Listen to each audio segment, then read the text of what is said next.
صاحب آپ کو کیا لگتا ہے الیکشن کمیشن آف پاکستان کی جانب سے اپیل دائر کرنے کا کہا جا رہا ہے سپریم کورٹ آف پاکستان میں، یہی ایک طریقہ ہے کہ ہم 8 فروری کو اگر انتخابات کرانا چاہتے ہیں تو؟ پہل طریقہ ہے وہ ہے جس طریقے سے علی ظفر صاحب جو سینیٹر ہیں پی ٹی آئی کے، جن کا بیان ہم سب نے دیکھا اور پڑھا کہ وہ یہ پٹیشن واپس لینے کا کہہ چکے ہیں، تو اگر یہ پٹیشن واپس ہو جائے تو یہ سب جو ایک بھونچال سا آ گیا ہے اور ایک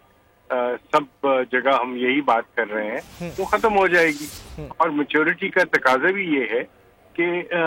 اس طرح کی پٹیشنز فائل نہ کی جائیں، کیونکہ یہی پی ٹی آئی ہے جس نے سخت اعتراض کیا تھا جوڈیشل آفیسرز کی تقرری کے اوپر جب وہ آر او بنے تھے پچھلے الیکشن میں.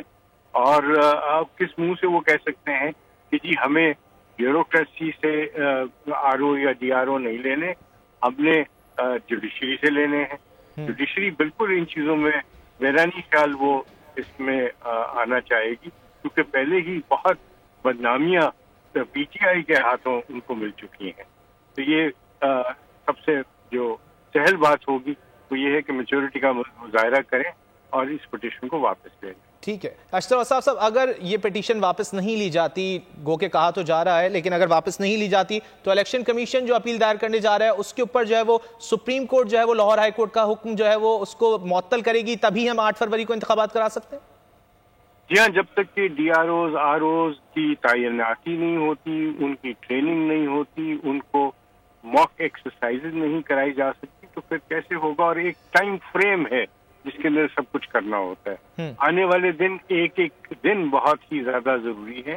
بہت زیادہ ان کے اوپر ٹائم لائنز کی جو بات ہے. پہلے بھی ہم بہت باتیں سن چکے ہیں کہ یہ 90 دن میں ہونے چاہیے تھے اور 90 دن میں اگر نہیں ہوئے تو الیکشن ٹھیک نہیں ہوں گے. تو بجائے اس کے کہ ہم کوئی پازیٹیوٹی نکالیں چیزوں میں سے، ہم ہر چیز میں سے نیگیٹو پہلو نکال رہے ہیں اور ہر طریقہ استعمال کیا جا رہا ہے کہ الیکشن جو ہیں وہ ملتوی ہو. اچھا اشتر اوصاف صاحب، جو آپ ٹائم فریم کی بات کر رہے ہیں، 54 دن کا جو ایک شیڈیول کے لیے ٹائم فریم ہوتا ہے، اگر اس سے ایک آدھ دن کم ہو جائے الیکشن ایکٹ اس کی گنجائش دیتا ہے؟ جی ہاں، وہ الیکشن کمیشن کے پاس یہ اختیار ہے اور الیکشن ایکٹ بھی اس بات کی کرتا ہے، ایون آئین اس بات کی کرتا ہے کہ جب آئین کے اندر کوئی وقت معین کیا جائے اور اس میں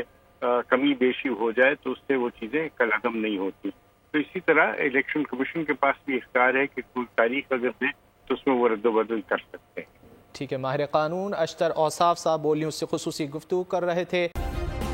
سبسکرائب کریں اور بیل دبائیں تاکہ کوئی خبر رہ نہ جائے.